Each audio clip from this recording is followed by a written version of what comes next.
ଆଧ୍ୟାତ୍ମିକ ରସ ପିପାସୁ ସାଧୁ ସଜ୍ଜନଗଣ, କଲ୍ୟାଣମୟୀ ମା ମାନେ, ମୋର ଅତି ଆପଣାର ଯୁବ ବନ୍ଧୁମାନେ, ଆପଣମାନଙ୍କୁ ମୋର ସାଦର ପ୍ରଣାମ। ଆମ୍ଭେମାନେ ଜାଣୁ ଗୋଟିଏ ବରଫଳ ଭିତରେ ଏକ ବିରାଟ ଶାଖା ପ୍ରଶାଖା ବିଶିଷ୍ଟ ବଟବୃକ୍ଷର ସମ୍ଭାବନା ଥାଏ। ଠିକ୍ ସେହିପରି କଅଁଳ ଶିଶୁଟିର ଜୀବନ ଭବିଷ୍ୟତର ବହୁ ସମ୍ଭାବନାରେ ଭରି ରହିଥାଏ। ଏହି ପ୍ରସଙ୍ଗରେ ମୋର ମନେ ପଡ଼େ ଉତ୍କଳମଣି ଗୋପବନ୍ଧୁଙ୍କ ଧର୍ମପଦରୁ ଗୋଟିଏ ପଦ,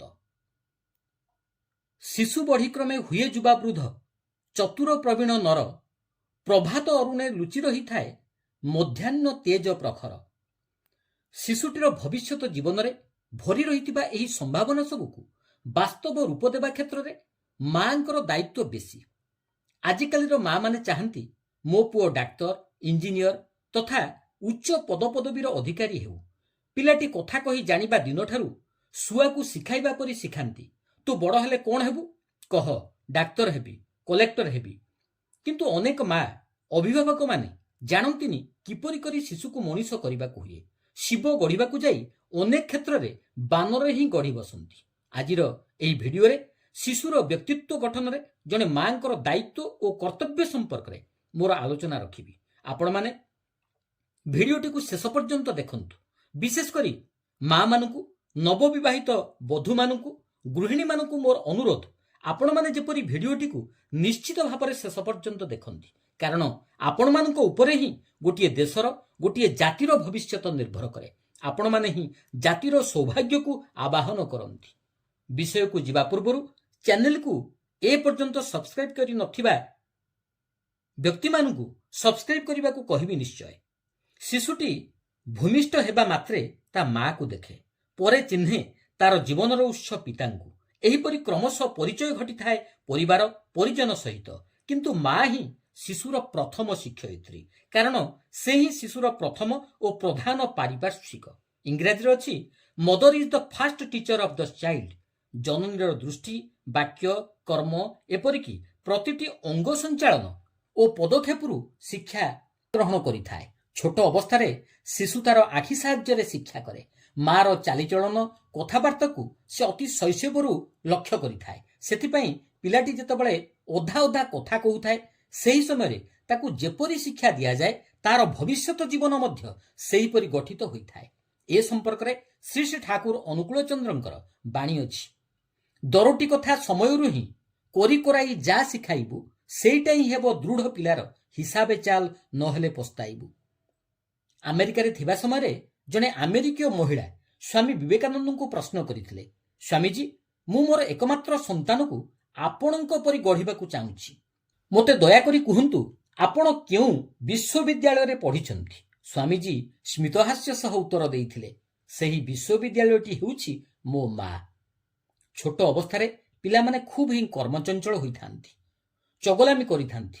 ଏଇଟା ଧର, ସେଇଟା ଧର, ଏଇଟା ପକା, ସେଇଟା ଭାଙ୍ଗ, ଏମିତି କରିଥାନ୍ତି। ନିଦ୍ରା ଯିବା ସମୟକୁ ଛାଡ଼ିଦେଲେ ଅନ୍ୟ ସବୁ ସମୟରେ ପ୍ରାୟ ହିଁ ଏପରି କରିଚାଲିଥାନ୍ତି। ଏପରି କରିବା ସମୟରେ ଆମେ ଯଦି ଶିଶୁକୁ ଧମକ ଦେଉ, ମାଡ଼ ମାରି, ଭୟ ଦେଖାଇ ଶିଶୁର ଦୁଷ୍ଟାମି ବା କର୍ମଚାଞ୍ଚଲ୍ୟକୁ ପ୍ରତିରୋଧ କରୁ, ତେବେ ଶିଶୁର ସ୍ନାୟୁ ସମୂହ ପୁଷ୍ଟି ଲାଭ କରିପାରେ ନା, କର୍ମଶକ୍ତି ବି ସ୍ତିମିତ ହୋଇଯାଏ। ଏହି ସମୟରେ ଜନନୀକୁ ଅସୀମ ଧୈର୍ଯ୍ୟ ଓ ସହିଷ୍ଣୁତାର ପରିଚୟ ଦେବାକୁ ହୁଏ। ଅବିରତ ଦୌରାତ୍ମ୍ୟ ମଧ୍ୟରେ ବି ଶିଶୁକୁ ପୋଷଣ, ପରିଚାଳନା ଓ ନିୟନ୍ତ୍ରଣ କରିବା ହିଁ ଜନନୀର ସବୁଠାରୁ ବଡ଼ ଦାୟିତ୍ୱପୂର୍ଣ୍ଣ କର୍ମ। ଏହାଦ୍ୱାରା ଗୋଟିଏ ଚଗଲା ପିଲା ବି ଦିନେ ଶୀର୍ଷ ସ୍ଥାନରେ ପହଞ୍ଚିପାରେ। ଏହାର ବହୁ ଦୃଷ୍ଟାନ୍ତ ଆମ ସମ୍ମୁଖରେ ରହିଛି। ସେଥିଲାଗି ଏକ ପ୍ରେରଣାଦାୟୀ ସୁନ୍ଦର କଥାଟିଏ କୁହାଯାଇଛି, ଆଜି ଯେ ଚଗଲା ଭଲ କାଲିକି, ରତ୍ନାକର ହେଲା ସାଧୁ ବାଲ୍ମୀକି। ସୁତରାଂ ଶିଶୁର କର୍ମପ୍ରବଣତାକୁ ପ୍ରତିହତ କରିବା ବଦଳରେ ନିୟନ୍ତ୍ରଣ କରିବା ଏକାନ୍ତ କର୍ତ୍ତବ୍ୟ। ତେଣୁ ଶିଶୁର ଭବିଷ୍ୟତ ଜୀବନ ଗଠନ ପାଇଁ ମାଙ୍କର ଦାୟିତ୍ୱ ଓ କର୍ତ୍ତବ୍ୟ ସବୁଠାରୁ ବେଶୀ। ନେପୋଲିଅନ ବୋନାପାର୍ଟଙ୍କ ଭାଷାରେ, the future destiny of the child is always the work of the mother. ଦିଗ୍ବିଜୟୀ ବୀର ଆଲେକଜାଣ୍ଡାର କହିଥିଲେ, give me 10 mothers and I will give you 100 soldiers. ଅର୍ଥାତ୍ ମୋତେ 10ଟି ମା ଦିଅ, ଆଉ ମୁଁ ତୁମକୁ ଶହ ଶହ ସୈନିକ ଦେବି।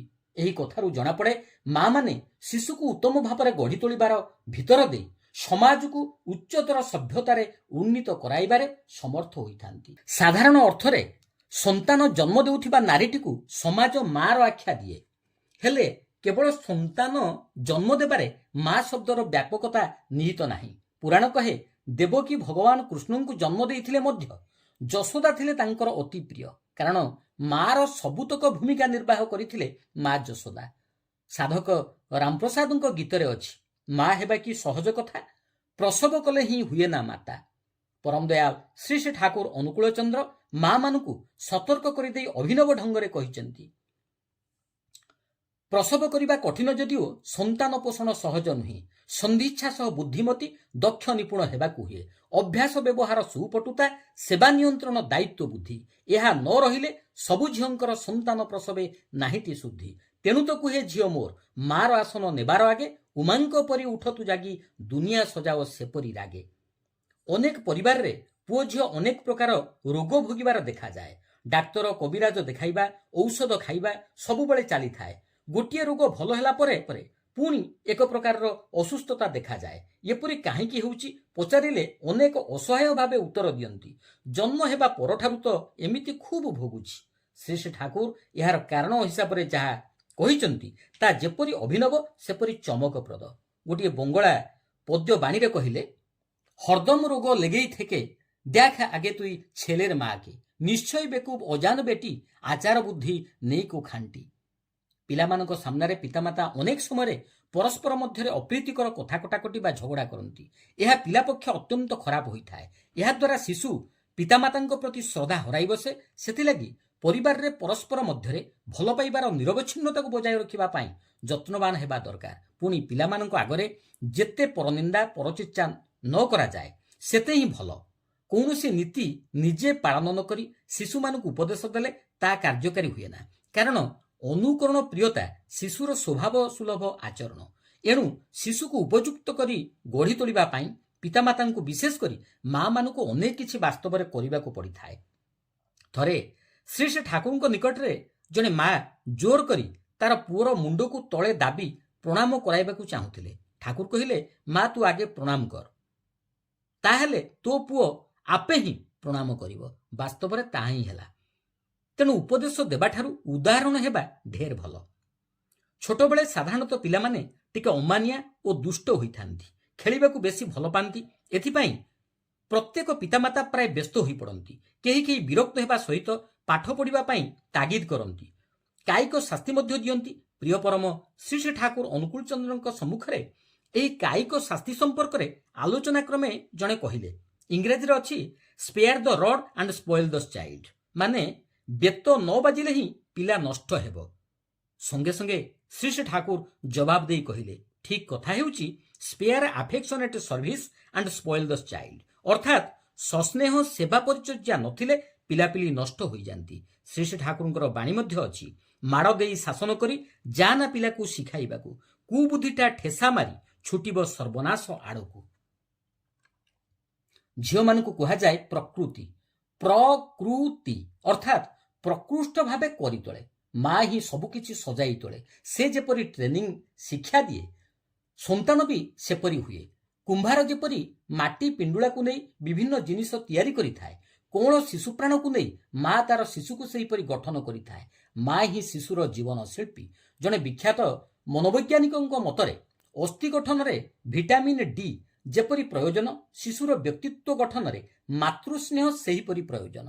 ତେଣୁ ଶିଶୁର ସ୍ୱଭାବ, ରୁଚି, ପସନ୍ଦ ମାର ନଖଦର୍ପଣରେ ରହିବା ଦରକାର। ଶେଷରେ ଏତିକି କହିବି, ଶିଶୁକୁ ଗଢ଼ି ତୋଳିବାର ଗୁରୁ ଦାୟିତ୍ୱ ମାଙ୍କର ହିଁ ସର୍ବାଧିକ, ତାପରେ ପିତା ଏବଂ ପରିବାର ପରିଜନ। ତେଣୁ ମୁଖ୍ୟତଃ ଜନନୀଙ୍କୁ ଆଦର୍ଶବାନ ହେବାକୁ ହେବ। ଶିଶୁର ଝୁଁକୁ ବୁଝି ତାକୁ ସେହି ଭାବେ ହିଁ ଶିକ୍ଷା ଦେବାକୁ ହେବ। ପୁନଶ୍ଚ ପ୍ରତ୍ୟେକ ମା ଯଦି ଶିଶୁର ଭିତରେ ନିଜ ପ୍ରତି, ନିଜ ପିତା ଏବଂ ସର୍ବୋପରି ପରମ ପିତାଙ୍କ ପ୍ରତି ଏହି ଶ୍ରଦ୍ଧା, ଭକ୍ତି ଆଉ ଭଲ ପାଇବା ସୃଷ୍ଟି କରିପାରନ୍ତି, ତେବେ ଘରେ ଘରେ ସ୍ନେହ ଓ ଶାନ୍ତିର ସ୍ନିଗ୍ଧ କିରଣ ବିକୀର୍ଣ୍ଣ ହେବ। ପ୍ରତ୍ୟେକଟା ଘର ସେତେବେଳେ ଦେବ ଭବନ ହୋଇ ଉଠିବ। ଆଶା କରୁଛି ଭିଡ଼ିଓଟି ଆପଣମାନଙ୍କୁ ଭଲ ଲାଗିଥିବ। ଭଲ ଲାଗିଥିଲେ ଲାଇକ୍ କରନ୍ତୁ, କମେଣ୍ଟ ଦିଅନ୍ତୁ, ସେୟାର କରି ପ୍ରତ୍ୟେକଟି ମା ଭଉଣୀଙ୍କ ନିକଟରେ ପହଞ୍ଚାଇବାକୁ ଯତ୍ନବାନ ହୁଅନ୍ତୁ। ପ୍ରଥମ ଥର ଦେଖୁଥିଲେ ଚ୍ୟାନେଲକୁ ସବସ୍କ୍ରାଇବ୍ କରିବାକୁ ଭୁଲନ୍ତୁ ନାହିଁ। ଶାନ୍ତି ଶାନ୍ତି ଶାନ୍ତି।